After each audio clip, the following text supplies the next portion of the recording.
Hello friends, आप सभी का स्वागत करती हूँ आपके अपने यूट्यूब चैनल MS12 इंस्टीट्यूट में। आज जो हम लोग क्लास करने वाले हैं वो बायोलॉजी की क्लास होने वाला है और इसमें हम लोग काफ़ी इंपॉर्टेंट बायोलॉजी का ऑब्जेक्टिव क्वेश्चंस देखने वाले हैं। तो चलिए स्टार्ट करते हैं। आज हम लोग का फर्स्ट क्वेश्चन हम लोग का, इनमें से कौन सी बीमारी प्रत्योजनक द्वारा उत्पन्न होती है। बताना है हमें कि कौन सी बीमारी जो है प्रत्योजनक जर्क द्वारा उत्पन्न होती है। तो ऑप्शन हम लोग का त्वचा कैंसर, बी जो हमारा है ज्वर, सी जो हमारा है इंट्रेरिक ज्वर और डी जो हमारा है गलगंड। तो इसमें हमें राइट आंसर बताना, तो इसका राइट आंसर जो हो जाएगा वो है ज्वर, इसका राइट आंसर है। नेक्स्ट क्वेश्चन हम लोग का, प्रकाश रासायनिक धूम कोहरा इनमें से किससे बनता है। किससे बनता है ये बताना है हमें। तो ये जो बनता है ओजोन, सल्फर डाइऑक्साइड एवं हाइड्रोकार्बन से बनता है। किससे बनता है? ओजोन, सल्फर एवं डाइऑक्साइड एवं हाइड्रोकार्बन। ये आपको याद रखना है, काफ़ी इंपॉर्टेंट क्वेश्चन है गाइस, तो ये आप लोग बिल्कुल मत भूलिएगा। नेक्स्ट क्वेश्चन है हम लोग का, मनुष्य में हिम अंधता का मुख्य कारण इनमें से कौन से है। बताना हमें हिम अंधता जो है इनमें से कौन सा कारण है। तो यूवी बीटा की किरणें का अवशोषण इसका राइट आंसर है। इसी के कारण जो है हिम अंधता का यह कारण है। नेक्स्ट क्वेश्चन है हम लोग का, वायुमंडल में निचले भाग से शिखर तक वायु स्तंभ कॉलम में ओजोन की मोटाई किस इकाई से मापी जाती है। तो बताना किस इकाई से मापी जाती है ये बताना है हमें। तो ये जो इकाई से मापी जाती है वो डाप्सन इकाई से मापी जाती है। किससे? डाप्सन इकाई से मापी जाती है। राइट आंसर इसका ए हो जाएगा, आपको ये याद रखना है। नेक्स्ट क्वेश्चन हम लोग का, विश्व में पाए जाने वाले जैव विविधता हॉटस्पॉट की संख्या इनमें से कौन सी है। मतलब कितनी संख्या है ये बताना है हमें। जो विश्व है उसमें हॉटस्पॉट की संख्या कितनी है ये बताना है। तो हॉटस्पॉट की जो संख्या है वो 34 है, यानी कि सी इसका राइट आंसर हो जाएगा। 34 है हॉटस्पॉट की संख्या जो विश्व में है। नेक्स्ट क्वेश्चन हम लोग का, इनमें से कौन सी ग्रीन हाउस गैस है। इसमें बताना है ये ग्रीन हाउस गैस कौन सी है। तो ग्रीन हाउस जो गैस है मीथेन भी हो जाएगा, कार्बन डाइऑक्साइड भी हो जाएगा और क्लोरोफ्लोरोकार्बन भी हो जाएगा। इसका राइट आंसर जो है डी हो जाएगा। मीथेन गैस जो है ये तीनों गैस है। ग्रीन गैस जो हाउस है ये मीथेन, कार्बन डाइऑक्साइड, क्लोरोफ्लोरोकार्बन, ये तीनों गैस है, ग्रीन हाउस गैस है। नेक्स्ट क्वेश्चन हम लोग का, सुकेंद्रियों में टीआरएनए 5SRRA एवं SNRNA का अनुलेखन में इनमें से कौन सा अंतर्गत आता है। ये बताना हमें कि किसमें अंतर्गत है। तो ये जो आता है RNA पॉलीमरेज थर्ड में आता है। किस में आता है? RNA पॉलीमरेज थर्ड में आता है। इसका राइट आंसर सी हो जाएगा। चलते हैं नेक्स्ट क्वेश्चन पे। नेक्स्ट क्वेश्चन हम लोग का, एक बालक का रुधिर वर्ग O है तथा उसके पिता का रुधिर वर्ग B है, तो उसके पिता का जीन प्रारूप इनमें से कौन सा होगा। उसका पिता का प्रारूप बताना है हमें कि मतलब जब पिता का B है और पुत्र का O है तो उसका एंटीजन बताना है कि उसका एंटीजन कौन सा होगा। तो इसका जो राइट आंसर हो जाएगा वो IO और IB हो जाएगा। क्या होगा इसका राइट आंसर? IO और IB। इसका राइट आंसर B हो जाएगा। नेक्स्ट क्वेश्चन हम लोग का, फ्लेवर सेवर इनमें से क्या है। तो फ्लेवर सेवर जो है एक परजीवी टमाटर है। इसको आपको याद रखना है, काफ़ी इंपॉर्टेंट क्वेश्चन है, एग्जाम में हर साल ये क्वेश्चन आता है, आप लोग इसको बिल्कुल मत भूलिएगा। नेक्स्ट क्वेश्चन है हम लोग का, प्रतिबंधन एंडोन्यूक्लियस DNA एक विशिष्ट शाखा को अनुक्रम को पहचानते हैं, तो उसे कैसे पहचानते हैं हमें ये बताना है। कैसे पहचानते हैं? तो इसका जो राइट आंसर हो जाएगा वो पॉलिंड्रोमिक न्यूक्लियोटाइड अणुओं को, ये भी सही है, VNTR से ये भी सही है, और मिनी सैटेलाइट ये भी सही है। इसका राइट आंसर डी हो जाएगा। विशिष्ट शाखा को अनुक्रम को पहचानने के लिए तीनों की ज़रूरत होती है, तो इसका राइट आंसर डी हो जाएगा। चलते हैं नेक्स्ट क्वेश्चन पे। नेक्स्ट क्वेश्चन क्या हम लोग का, किसी भी जीन की अनुविभक्ति इनमें से किसके द्वारा संपादित होती है। बताना किसके द्वारा संपादित होती है। तो इसका राइट आंसर क्या हो जाएगा। तो इसका राइट आंसर जो है छोटा व्यक्तिकारी RNA और बी जो हमारा एंटीजेंस RNA। इसका राइट आंसर सी हो जाएगा। A B दोनों RNA और एंटीजेंस RNA छोटा व्यक्तिकारी। इसका राइट आंसर सी हो जाएगा। आपको ये याद रखना है, काफ़ी इंपॉर्टेंट क्वेश्चन है। नेक्स्ट क्वेश्चन हम लोग का, सर्वप्रथम क्लिनिकल जीन चिकित्सा का उपयोग किसके लिए किया गया था। किसके लिए किया गया था ये बताना है हमें। तो ये किसके लिए किया गया था। तो ये एडिनोसिस डीएमिनेज की कमी के लिए किया गया था। किससे? एडिनोसिन डीएमिनेज की कमी के लिए इसका उपयोग किया गया था। नेक्स्ट क्वेश्चन हम लोग का, सिकल कोशिका एनीमिया यानी कि सिकल सेल एनीमिया किस प्रकार का रोग है। तो यह एक ऑटोसोमल संबंधित रोग है। नेक्स्ट क्वेश्चन हम लोग का, परिपक्व शुक्राणु के शीर्ष पर एक टोपीनुमा संरचना पाई जाती है तो उसे क्या कहते हैं? तो उसे जो हम लोग कहते हैं एक्रोसोम कहते हैं। क्या कहते हैं? एक्रोसोम कहते हैं। काफ़ी इंपॉर्टेंट क्वेश्चन है, इसे आप लोग याद रखिएगा। नेक्स्ट क्वेश्चन हम लोग का,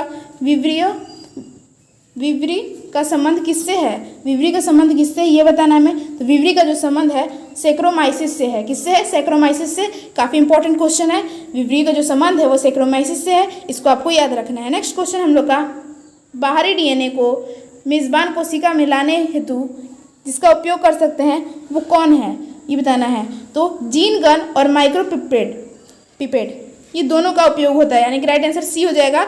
जो मेज़बान कोशिका है उसको लाने हेतु जिसका उपयोग कर सकते हैं वो जीन गन और माइक्रो पिपेट, यानी कि दोनों इसका राइट आंसर है। सी इसका राइट आंसर है, ए भी दोनों हो जाएगा। नेक्स्ट क्वेश्चन हम लोग का, स्त्री दल चक्र यानी कि पुष्पों में बना है तो किससे किससे बना है? तो वो जो बना है स्टिग्मा से, स्टाइलिन से और ओवरी, ये तीनों से बना है। इसका राइट आंसर डी हो जाएगा।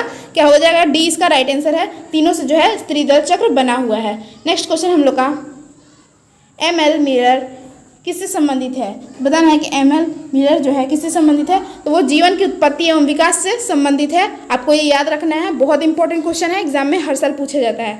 नेक्स्ट क्वेश्चन हम लोग का, उच्च पैदावार एवं रोग प्रतिरोधी सोनालिका एवं कल्याण सोना किसकी किस्में हैं? तो ये जो किस्में हैं ये बताना है कि किसकी किस्में हैं। तो ये जो किस्में आती हैं वो गेहूं की किस्मों में आती है। किसमें आती है? गेहूं की किस्में में आती है। नेक्स्ट क्वेश्चन हम लोग का, इनमें से कौन सा जैव खाद्य नहीं है? जैव खाद्य नहीं है ये बताना है। तो बैसिलस थुरिनजियस जो है यह जैव खाद्य नहीं है, आपको ये याद रखना है। इसको शॉर्टकट में बीटी भी बोलते हैं। नेक्स्ट क्वेश्चन हम लोग का, वैसे जीवाणुओं के समूह जो फफूंदी के तंतुओं से जुड़कर जाल जैसी संरचना बनाते हैं कहलाते हैं। तो क्या कहलाते हैं ये बताना है। तो ये जो कहलाते हैं फ्लॉक्स कहलाते हैं। क्या कहलाते हैं? जो फफूंदी जैसे तंतुओं को जोड़कर जाल जैसी संरचना बनाते हैं तो उसे फ्लॉक्स कहते हैं। राइट आंसर इसका ए हो जाएगा। चलते हैं नेक्स्ट क्वेश्चन पे। नेक्स्ट क्वेश्चन क्या है हम लोग का, प्रोबायोटिक्स क्या है? तो प्रोबायोटिक्स क्या है ये हमें बताना है। तो प्रोबायोटिक्स जो है जीवित सूक्ष्म जीव भोजन का संपूरक है। क्या है? जीवित सूक्ष्म जीव भोजन का संपूरक है। इसका राइट आंसर सी हो जाएगा। प्रोबायोटिक्स जो है जीवित सूक्ष्म जीवों का भोजन का संपूरक है, आपको इसको याद रखना है। नेक्स्ट क्वेश्चन हम लोग का, बैसिलस थुरिनजियसिस द्वारा स्रावित आविष प्रोटीन इनमें से कौन है? तो बताना है कि कौन सा वो प्रोटीन है जो बैसिलस थुरिनजियस से निकलता है, जो उससे स्रावित होता है। तो क्राई प्रोटीन निकलता है। क्या निकलता है? क्राई प्रोटीन इसका राइट आंसर है, आपको ये याद रखना है। नेक्स्ट क्वेश्चन हम लोग का, GAATTC किस प्रतिबंधन एंडोन्यूक्लियस का अभिज्ञान स्थान है? बताना कि किसका यह GAATTC किस प्रतिबंधन का एंडोन्यूक्लियस का अभिज्ञान स्थान है? तो ये EcoRI किसका है? EcoRI का यह अभिज्ञान स्थान है।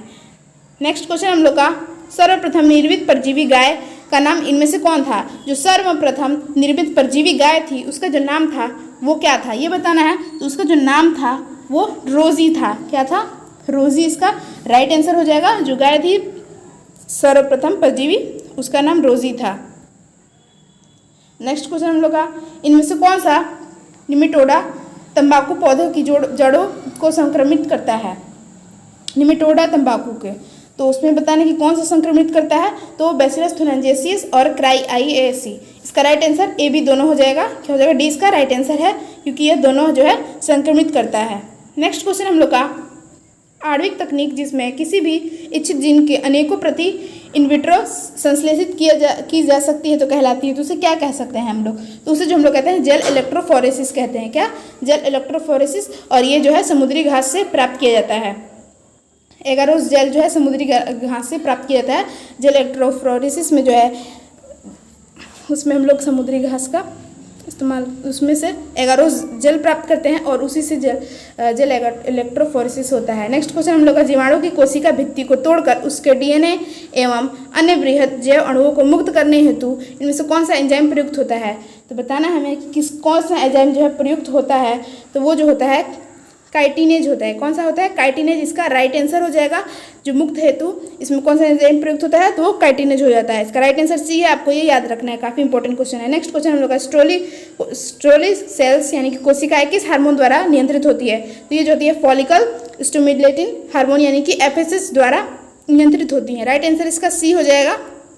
चलते नेक्स्ट क्वेश्चन पे। नेक्स्ट क्वेश्चन हम लोग का शुक्राणु जनन प्रक्रिया में शुक्राणु की उत्पत्ति कहाँ से होती है, ये बताना है। तो शुक्राणु की जो उत्पत्ति होती है वो शुक्र जनन नलिका से तथा शुक्राणु सहायक नलिका यानी कि ए और बी दोनों से होती है। इसका राइट आंसर क्या हो जाएगा, डी इसका राइट आंसर हो जाएगा। ए बी दोनों से जो है शुक्राणु जनन की प्रक्रिया होती है और यहाँ से शुक्राणु उत्पत्ति होती है। नेक्स्ट क्वेश्चन हम लोग का माला डी क्या है। तो माला डी जो है एक गर्भ निरोधक गोलियां हैं। क्या है, गर्भ निरोधक गोलियां। नेक्स्ट क्वेश्चन हम लोग का ओपरिन तथा हाल्डेन ने किस विकास सिद्धांत को दिया था, बताना कि किस सिद्धांत को दिया था ओपरिन तथा हाल्डेन ने। तो वो अंगों का उपयोग एवं अनुपयोग बताया था। नेक्स्ट क्वेश्चन देख लेते हैं। नेक्स्ट क्वेश्चन क्या हम लोग का, नेक्स्ट क्वेश्चन हम लोग का मिलर प्रयोगशाला में क्या बनाए थे, ये बताना है हमें। तो मिलर प्रयोगशाला में अमीनो एसिड बनाए थे। क्या बनाए थे, अमीनो एसिड। नेक्स्ट क्वेश्चन हम लोग का, नेक्स्ट क्वेश्चन है भ्रूणपोष में कितने क्रोमोजोम होते हैं, बताना है कि भ्रूणपोष में कितने क्रोमोजोम होते हैं। तो भ्रूणपोष में कितने क्रोमोजोम होते हैं, तो वो 3n होते हैं। कितने होते हैं, 3n इसका राइट आंसर हो जाएगा। नेक्स्ट क्वेश्चन हम लोग का वायु परागित पुष्प सामान्य होते हैं। तो वायु परागित पुष्प कैसे होते हैं, तो वो आकर्षक एवं छोटे होते हैं। राइट आंसर इसका बी एंड सी हो जाएगा। तो आज का क्लास यहीं तक का था। आप लोग को ये क्लास कैसी लगी आप लोग कमेंट बॉक्स में बताइएगा, और ये क्लास आपको अच्छी लगी तो लाइक कर दीजिएगा, और चैनल पर नया है तो सब्सक्राइब करके बेल आइकन को जरूर प्रेस कर दीजिएगा, और आप लोग जल्दी से जल्दी 1K हम लोग का करा दीजिए। Thank you for watching this video.